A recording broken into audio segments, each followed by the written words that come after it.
Okay, my name is Mark Maggie and I am the District 6 Entomology Specialist from Fort Stockton, and today I'm going to demonstrate how to properly mount Lepidoptera. And I guess to get started, the first thing you need to do is to have a proper spreading board, and these can be purchased from commercial companies like BioQuip. They can also be made. There's lots of internet websites that will give the specifications for properly constructing a spreading board. As you can see on edge, each side of the spreading board is angled so that in the center where the body goes, it's going to be more narrow than at the edge where the board itself is wider. So that allows the wings to be positioned when they're dry a little bit higher up on the board. Next thing you'll need are insect pins, and you can purchase these once again commercially. Insect pins are obviously very important because they do not rust when they're inserted through the body of an insect. The insect contents do not rust the pin like they do ordinary pins, and these pins come in a variety of sizes. The standard size that most entomologists use are number 3 insect pins. These insect pins range from 000 all the way up to number 7, and the smaller numbers represent smaller or thinner sizes of insect pins. The number 7 insect pins are for extremely large specimens like large scarabs, and rarely do we run into specimens large enough to use those number 7 pins. For most Lepidoptera, number 3 pins are perfect. The other item that you will need in order to properly position the insect on the pin at the proper height on the pin is a pinning block, and this one is made out of acrylic. There are also wood blocks. This one is designed with 2 holes, one at a higher position, one at a lower position. These holes are used to position the labels on the pin, and then there's a hole on the side of this block that is used to position the insect at the proper height on the pin. So first thing you do is you pick up the insect on the sides of the thorax, and on Lepidoptera, if they are recently collected, their wings will be fairly limp. If you gently squeeze the sides of the thorax, you can see the wings will start to open. That will allow you to come in with the pin and insert into the center of the thorax. Try to center the pin as close to the center of the thorax as possible. Push it all the way through till you can grasp the pin from underneath. And then you can look at the insect from the front and from the side to see that the pin has been inserted straight. If it's crooked going through the insect, then it's difficult to get the wings properly mounted on the spreading board. Okay, now that you have the pin inserted through the insect's thorax as straight as you can get it by visual examination, then grasp at the top of the pin, insert it into your pinning block from the bottom side, and that will position the insect at the proper height on the pin.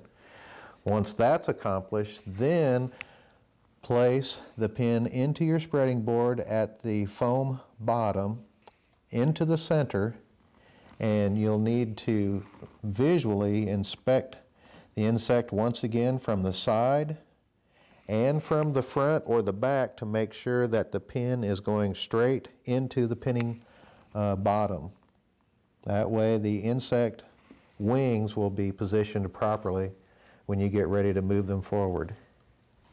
Okay, now there's 2 ways you can mount or position the wings on Lepidoptera. And the first way, and sometimes others don't like to do this simply because by doing this and inserting the wing or inserting the pin into the wing, you're actually going to leave a small hole. If done properly, it's barely noticeable, and it is generally the easiest and quickest method for spreading Lepidoptera wings.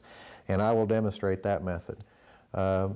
Remember, on all Lepidoptera, the costal vein is the strongest vein on the wing, and you need to position the pin either in or slightly below the costal vein, fairly close to the apex of the thorax. Once that is done, then gently pull the wing forward, just part way, and insert the pin into the pinning board to hold that wing in place. Then repeat that on the other side, pulling that wing slightly forward.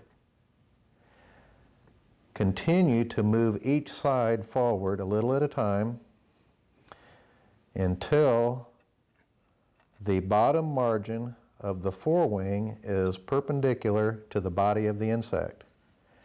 That is the general rule of thumb when mounting Lepidoptera, is that the bottom margin of the forewing is perpendicular to the thorax.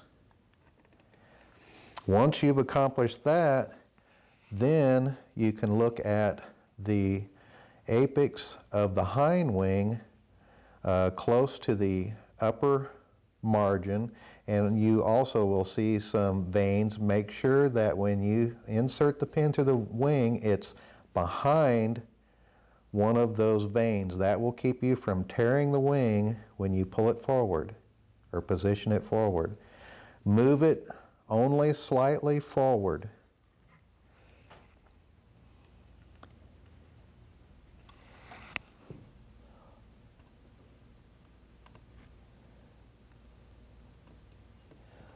Once you have the wings positioned the way that you like them, there's two different ways that you can go in terms of positioning those wings flat against the board so that they can dry properly.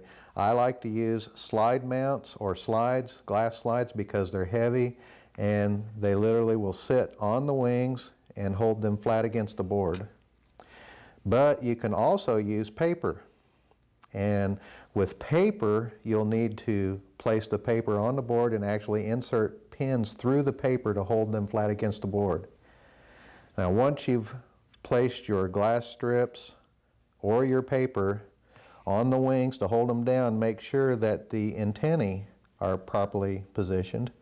And you can do that using your insect pins so that the antennae are as flat against the board as possible and out in front of the insect. That will keep you from breaking the antenna when you put your labels on later after the insect specimen is dried. Also, make sure that you position the abdomen so that it is as straight behind the thorax as possible. And once that is done, you're finished.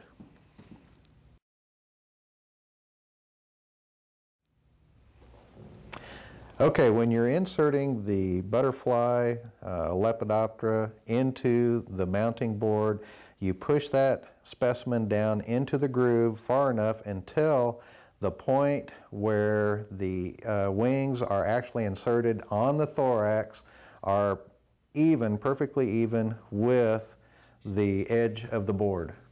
And also, when you're positioning the abdomen, make sure that you position it not by pinning through the abdomen, but by supporting the abdomen or just moving the abdomen by placing a pin either underneath of it or to the side of it and moving it from one edge to the other.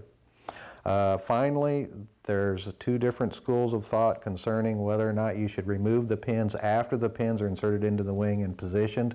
If you do pin through the vein, there's a possibility that the hemolymph will dry on the pin, making it difficult to remove from the pin. So remember that if you're actually pinning through the costal vein. If you're not, if you're pinning behind it, then that won't be an issue, as in this case, and you can leave those pins inserted until the specimen is completely dry. Okay, after the specimen is mounted and positioned on the board properly, Then the question is, how long do you leave it on the board for the specimen to dry? And of course, that is going to be size dependent. On small, fragile butterflies like sulfurs and lycaenids, that can be as little as 2 to 3 days. On the larger butterflies like the papilionids and the saturniid moths, then you can be talking at least a minimum of 7 days and maybe even 10. If you're not quite sure, longer is better, because if the mount is removed before the wings dry, then those wings will reposition, and then you'll be stuck with a specimen that is not properly mounted. Well, I hope that's been useful information for you. I know there's a lot of schools of thought concerned with spreading and mounting butterflies. This is the generally accepted method, and that's it.